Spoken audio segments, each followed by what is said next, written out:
بې غیرته سړی وي چې دې ته خوشحالېږي چې ماله دې خینه لاس راکړي دا غټ بې غیرته دی او ده کې د زنانه به د خاوند د کور نه بغیر اجازت نه وځي چې کله هم دا بهر وځي د خاوند نه به اجازت غواړي د خاوند د اجازت نه بغیر د دې بهر وتل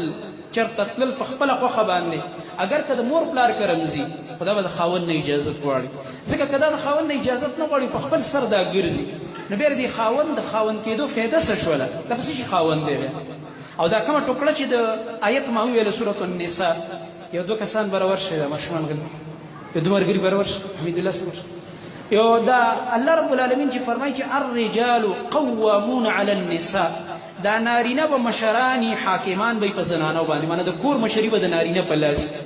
نو دا څنګه مشري ده د په لاس کې چې د سره دومره کنټرول نشته دی او یا دا ښځه ورته دونه سپک ګوري ده ته په دومره سپک نظر چې بابا خپله خوښه باندې روانه ده کوم طرف ته خوښه شوله چېرته چې دا ځي نه دا د شریعت خلاف کار دی او دا مسالې ډېرې زیاتې راځي موږ له دا پریشانۍ را روانې خلک ټلیفونونه کوي رابطې کوي دا چلې ده دې وجې نه اکثر داسې کېږي زموږ په دې پښتنو معاشره کې د جهالتونه ډېر زیات د یو جینۍ به ورکړي به یې بل چاله او د هغې به یو مشره خور په یو کور کې واده اولاد یې وشي یا بل د خدمت ضرورت نو دا مور پلار وله دا خپله خور به له ورولېږي خدمت ته پردي کور له ورولېږي د هغه خور خو د یو خاوند هم د دې لیور دی هغې نه هم د دې ستر او پرده په کار ده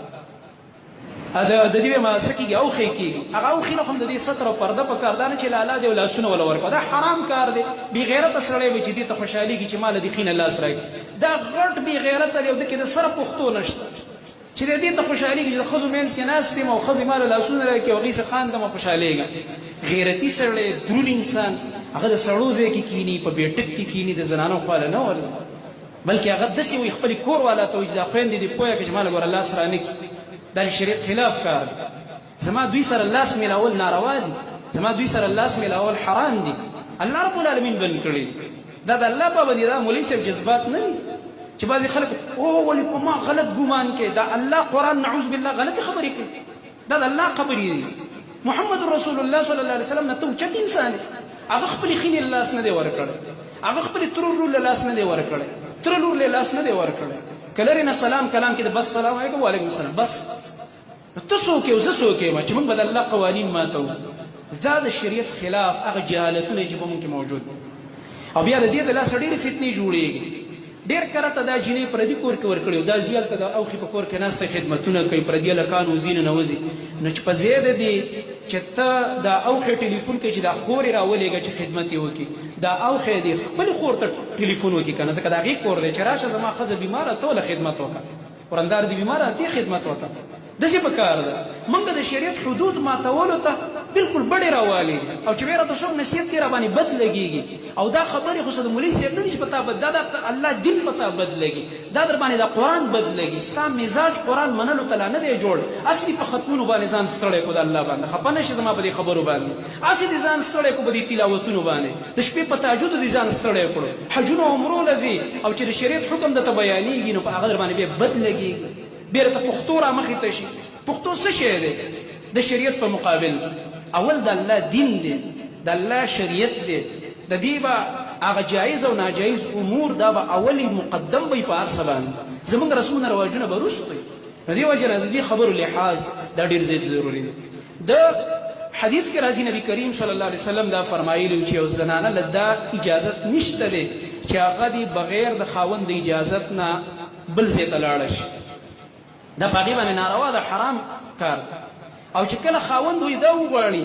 اگر چې وي خاوند د خپلو رشته دارانو کره تګ نه دی نه منې کوي خو کله کله به دې رشته دارانو کې داسې کسان انسانان دي موږ ټولو سره دا مسلې لګېدلي کله کله د دې خاوند د چا سره لګي نه دا خو کېږي که نه په دې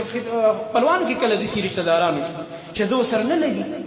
نو دا خپلې ښځې ته وایي چې ګوره هلته به نه ځي نو بلکل به دا ښځه د خبره مني او دا په حدیث کې راغلي او په هغه حدیث کې راغلي چې نبي علیه السلام خپله آخري خطبه د حج کوله په عرفات کې په هغه ځای کې دا خبره کړې چې هغه بلکل داسې و چې آخري یو وصیت و چې امت ته یې کولو او په هغې کې وفرمایل خبردار ستاسو د خاوندانو په تاسو حقونه دي زنانو ته ویل او په هغه حقونو کې یو دا ده چې دا زنانه الله یوطئنا فرشکم ای خاوندانو دا زنانه به ستاسو بسترې په هغه چا نه پیمالوي منه کور ته به یې نه پرېږدي چې کور ته راپرېږدي چې څوک تاسو بد ګڼئ معنا خاوند کله کله چا سره نه لګي نه غواړي چې دا سړی زما کور ته راشي نو زنانه به اجازت نه ورکوي که خاوند کور کې نم دی په بل ځای کې دی په سفر دی او پته ولګېده چې فلانې راغلی دی بچو ته به وایي چې راده نه کوي کور ته یو هغه بیټه کې کېنه یو پیالی چای ورکوي رخصت یې کوي ځکه زما د خاوند سره نه لګي او چې کله خاوند یې زنانه ته ویلي ته به ورکره ځې نه دا به نه ځي دا به دې ناروا ده اوس که یو سړی وایي چې یاره دا خاوند زیاتی دی هغه زیاتی د هغه سره به الله حساب کوي خو دا ښځه به د خاوند څه کوي د هغه زړه ته به ګوري چې د ده مخالفت را نه شي نور که چېرته په دې کې د خاوند د طرف نه زیاتی په دې خبره کې دی په زیاتي کې وي هغه د ده د الله معامله ده خو دی به د خپل خاوند دې خبرې ته به دا زنانه ګوري چې کله دا ما منې کوي نظم بس